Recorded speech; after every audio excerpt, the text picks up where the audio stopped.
একটা ধর্মীয় ওয়াদা, একটা রাজনৈতিক ওয়াদা। রাজনৈতিক ওয়াদা কারে কয়? নির্বাচনের আগে মিশামিশি দেশবাসীকে ধোঁকা দেওয়ার জন্য, ধোঁকা দিয়া ভোট নেওয়ার জন্য যেই কাজ করতে পারবে না মনে মনে জানে সেই কাজও কইরা দিব বলে ওয়াদা করা। এটা রিলিজিয়াস ওয়াদা নয়, এটা পলিটিক্যাল ওয়াদা।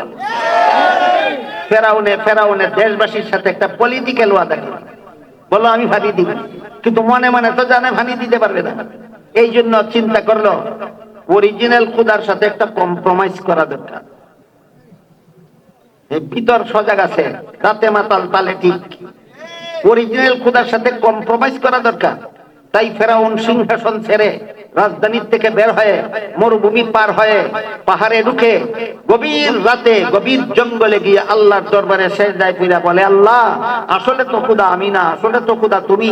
মানুষের কাছে আমি দাবি করে বসেছি, এখন যদি পানিটা তুমি দয়া করে না দাও তাহলে আমারে যেইভাবে বুট দিয়া খুদা বানাইছিল এইভাবে লাগতে সিংহাসন দিকে নামাইবে। আল্লাহ এই অপমানটা দুনিয়াতে আমারে করো না, আল্লাহ তুমি দয়া করে পানিটা দিয়া দাও আর মানুষের বুঝুক আমি দিছি।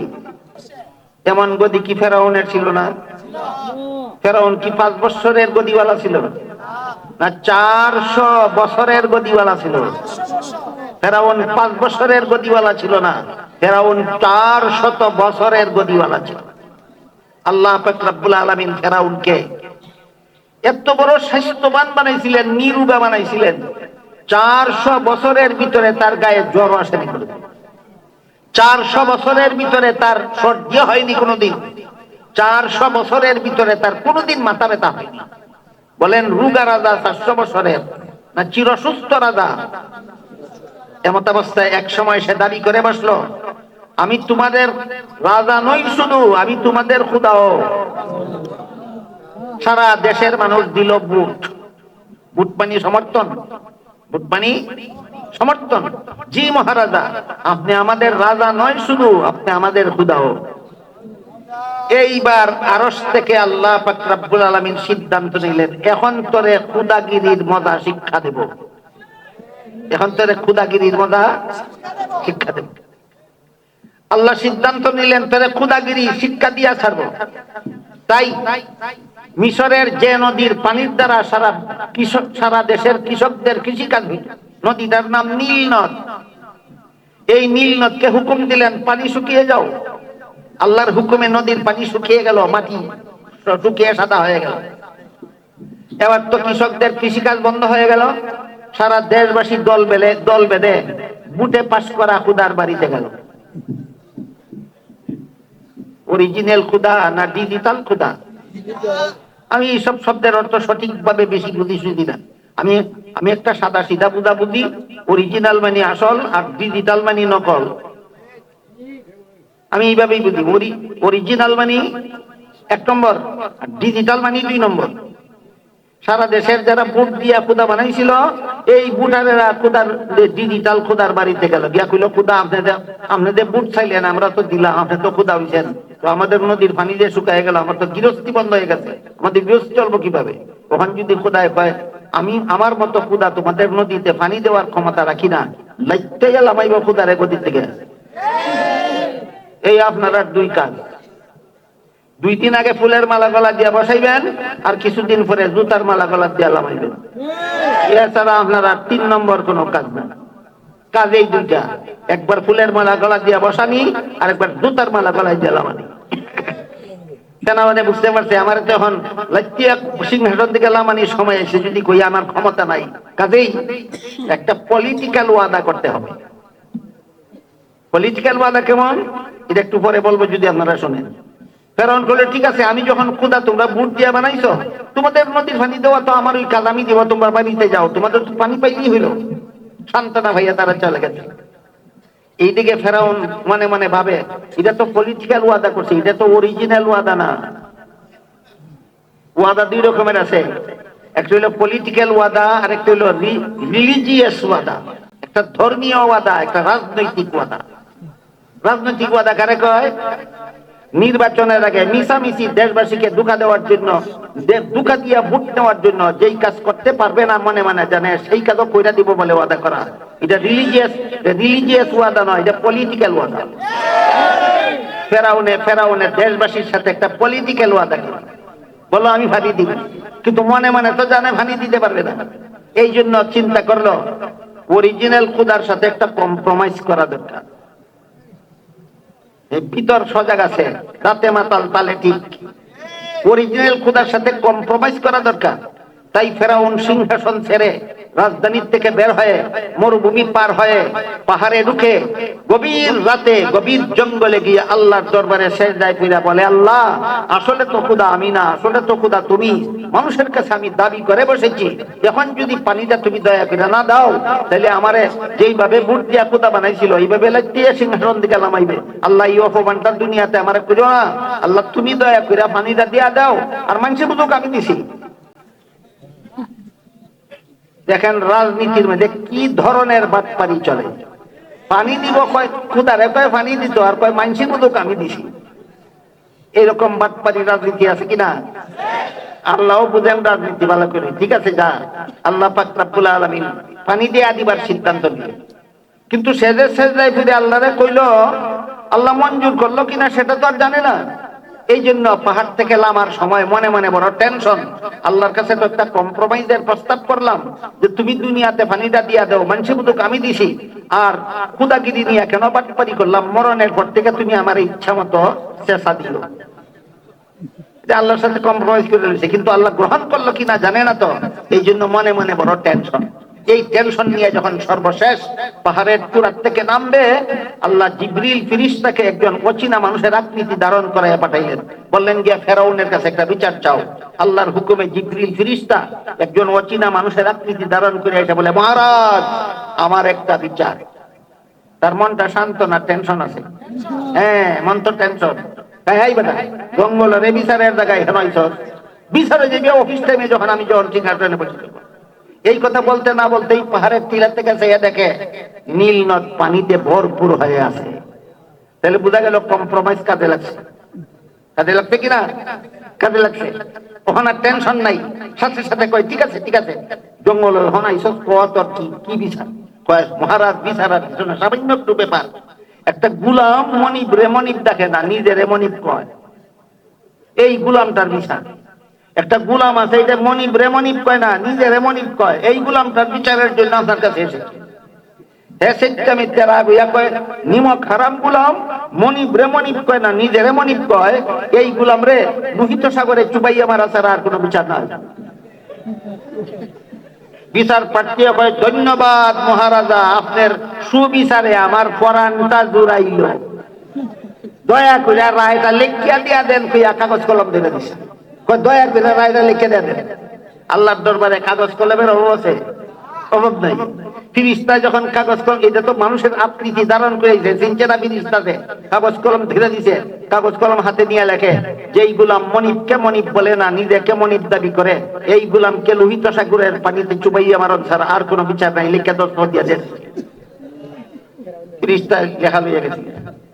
কিছুদিন পরেই মুসা আলাইহিস সালাম এবং তার অনুসারীদের উপর হামলা করার জন্য কোন কোন তাফসীরের কিতাবে লেখা আছে মুসা আলাইহিস সালামের উম্মতের সংখ্যা ছিল 18 লক্ষ, আর ফেরাউনের সেনাবাহিনীর সংখ্যা ছিল 20 লক্ষ। কোন কোন তাফসীরের বিবরণ মতে যখন মুসা আলাইহিস সালাম ফেরাউনের জুলুম অত্যাচার থেকে রেহাই পাওয়ার জন্য ফেরাউনের দেশ থেকে পলায়ন করছিলেন, রাতের অন্ধকারে যাইতেছিলেন, পিছন দিকে ফেরাউনের বাহিনী উপস্থিত, আর সামনের দিকে লোহিত সাগর। আল্লাহ মুসা আলাইহিস সালামকে বললেন, হাতের লাঠির দ্বারা দরিয়ার পানিতে আঘাত করুন। আঘাত করলেন, পানিটা 12টার পানি ফাঁক হইয়া হইয়া 12টা রাস্তা করে দিল। 12 রাস্তা দিয়া বনি ইসরাইলের 12 গোত্রের মানুষ পার হইয়া গেল। ফেরাউন 20 লক্ষ সেনাবাহিনী নিয়ে সাগরের পারে এসে দেখলো সাগরের এপার থেকে ওপার পর্যন্ত সদর রাস্তা 12টা রাস্তা আছে, যে রাস্তা দিয়া মুসা নবী পার হইয়া গেছেন, বনি ইসরাইল পার হইয়া গেছে।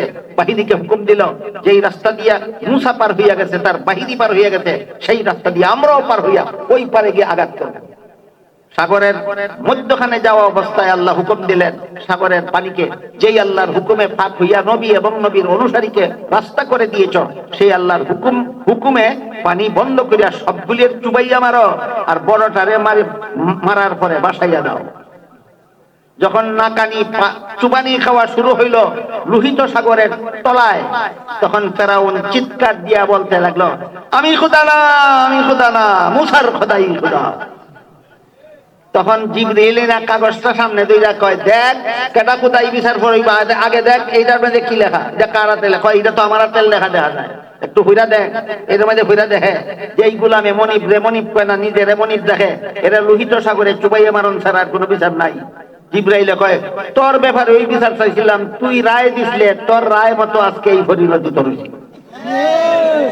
এই কাহিনীটা আপনাদেরকে কেন শোনাইলাম? এই যে বর্তমান দুনিয়ার 57টা মুসলমান দেশের রাষ্ট্রপ্রধান মুসলমান সরকার মজলুম মুসলমানের পক্ষে থাকে না, জালিম সন্ত্রাসীদের পক্ষ অবলম্বন করে। এই গতির জন্য তো তাহলে তুমি তোমার গতিটা কয়শো বছর কামড় দিয়া ধরে রাখতে পারবে?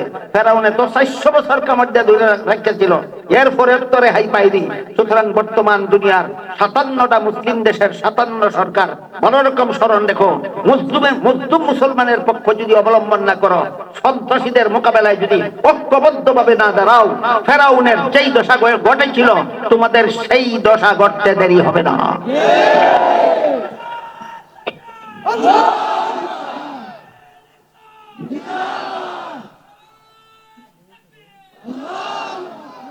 মুহতারাম হাজিরিন, আপনারা আমার নামে বিষয় দিয়েছেন মুসলিম বিশ্বের অধঃপতনের কারণ বুঝাতে পারলাম।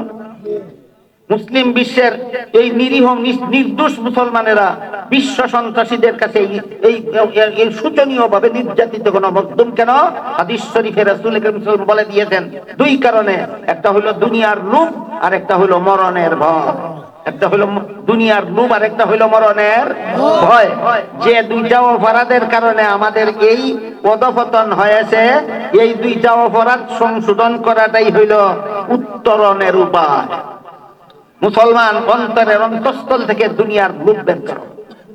এই অপকৌশলটা বুঝাবার জন্য আমি একটা গল্প বলে থাকি। গল্প, এক চুরের গল্প। চুরের নাম ছিল কালু মিয়া, কিন্তু তার চুরির জ্বালায় সরকারও শান্তিতে থাকতে পারে না, জনগণও শান্তিতে থাকতে পারে। থানায় তার নামে শত শত চুরির মামলা আছে, কিন্তু কোন পুলিশ তারে ধরতে পারে না। এমন অবস্থায় এই কালু মিয়াকে দেশের মানুষ কালু মিয়া ডাকে না, ডাকে কাল্লা চোরা। কালু মিয়া ডাকে না, কারণ এর প্রতি তো ঘৃণা সকলের অন্তরে। কালু মিয়া কয় না, কয় কাল্লা চোরা। এই কাল্লা চূড়ার নাম তো সকলেই চিনে, কিন্তু হেতর কেউ দেখায় চুরি করে না, মুখ চিনে না কেউ। মুখটা চিনে সব মানুষ এর নাম জানে, কাল্লা চূড়া। কাল্লা চূড়া কাল্লা চূড়া একদিন গেল বাজার, গিয়া দেখে বাজারের একজন দোকানদার সারাদিন বেচা কিনা করে, বিকাল বেলা তবিলের টাকা গুনতেছে, গামছা বিছাইয়া গামছার উপর টাকাগুলি রেখা গুনতেছে। টাকা দেখা মাত্র ওই চুরের লোভ আসলো। তখন দোকানদারের সামান থেকে টাকাগুলি কেমনে নিয়ে যাবে এই বুদ্ধি করতে লাগলো। দোকানদারের সামনে গিয়া দাঁড়াইয়া বলে, এই মিয়া দোকানদার, দিনের বেলায় যে রাস্তার পাশে বসে টাকাগুলো কাল্লা চূড়া দেখলে তো নিয়ে যাবে। কে কয়? কাল্লা চূড়াই কয়। দোকানদার কাল্লা চূড়ার মুখ চিনে না, নাম এনে চিনে। দোকানদার সরল মানে জিজ্ঞাসা করে, কাল্লা চূড়া তো মানুষের টাকা চুরি করে নেয়, আমার সামান থেকে টাকা কেমনে নিবে? সে বলে, তোমার সামান থেকেও কাল্লা চূড়া টাকা নিতে পারে, তুমি কেমনে নিবে যদি বুঝতে চাও আমি তোমাকে বুঝাতে পারবো। আবারও সরল মানে দোকানদার করে, ঠিক আছে বুঝাও তো, আমার সামান থেকে কাল্লা চূড়া কেমনে টাকা নিয়ে যাবে? এই কথা বলা মাত্রই চূড়া তার কাছে গিয়া বসে পড়লো।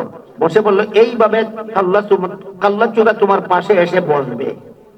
তারপরে তার সামান থেকে টাকাগুলি নিয়ে নিজের পকেটে ঢুকায়, আর এইভাবে তোমার টাকাগুলি নিজের পকেটে ঢুকাইবো। সবগুলি টাকা সব পকেটে ঢুকাইয়া উঠতে দাঁড়াইয়া কয়, এইভাবে তোমার টাকা তার পকেটে নিয়ে উঠতে দাঁড়াইয়া যেই দিছে দৌড়, কয় এইভাবে দিব দৌড়। যখন দৌড় দিছে তখন দোকানদারের খবর হয়েছে, এইটাই তো কাল্লা চূড়া নিয়ে গেল তো সব। এতক্ষণে দোকানদার চেঁচামেচি শুরু করছে, কাল্লা চূড়া আমার টাকা নিয়ে গেল, কাল্লা চূড়া আমার টাকা নিয়ে গেল। চেঁচামেচি শুনে বাজারের সব মানুষ সেখানে জড়ো হয়ে গেল।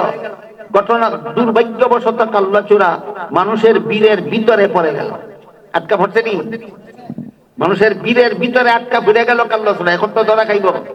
এমন অবস্থায় বড় গলায় চিৎকার দিয়া কাল্লা চূড়া বলতে লাগলো, কাল্লা চূড়া টাকা নিয়ে গেল, কাল্লা চূড়া টাকা নিয়ে গেল। কাহিনীটা বুঝে থাকলে বলুন তো, কাল্লা চূড়া কেন বলে কাল্লা চূড়া টাকা নিয়ে গেল? বাজারের মানুষ যেন চিনতে না পারে এই কাল্লা চূড়া। আপনারা আমার নামে বিষয় লিখেছেন মুসলিম বিশ্বের অধঃপতনের কারণ। বুঝাতে পারলাম? মুসলিম বিশ্বের অধঃপতনের কারণটা বুঝাতে পারলাম? যখন প্রফেসর হ্যান্স 2004 সালের 11 সেপ্টেম্বরে ঢাকাস্থ জার্মান দূতাবাসে দাঁড়িয়ে তার মূল বক্তব্যে যখন বলে দিল ইসলাম ধর্মটাই সন্ত্রাসী, ইসলামের নবী মুহাম্মদ নিজেই ছিল জঙ্গি, 57টা মুসলমান দেশের কোন সরকারের এই বক্তব্যের বিরুদ্ধে টু শব্দটুকু করার সাহস হয়নি। টু শব্দটুকু করার সাহস হয়নি। কেন? টু শব্দটা করলেই এই বিশ্ব সন্ত্রাসী আমেরিকা লাল কুত্তা লেলিয়ে দিয়ে তাদের গদি তাদের হাতে থাকতে দেবে না, গদির পণ্যদের দ্বারা দখল করাই নিয়ে যাবে। বর্তমান দুনিয়াতে এক দুইটা ব্যতিক্রম বাদ দিলে বাকি সবগুলি মুসলিম দেশের সরকারেরা মুসলিম জাতিকে অধঃপতনের হাত থেকে রক্ষা করার জন্য যে দরকার ছিল সেই দরকারে নাই। এরা মুসলিম মুসলমানদেরকে শত্রুরা আরো মারুক, তারপরও জালিম সন্ত্রাসীদের পক্ষ অবলম্বন করে চলেছে শুধুমাত্র নিজেদের গদিটা রক্ষা করার জন্য। কিসের জন্য? তাহলে বলেন বর্তমান দুনিয়ার মুসলিম দেশগুলির মুসলমান সরকারেরা মুসলিম জাতি রক্ষার উদ্দেশ্যে কাজ করে চলেছে না গদি রক্ষার উদ্দেশ্যে কাজ করে চলেছে?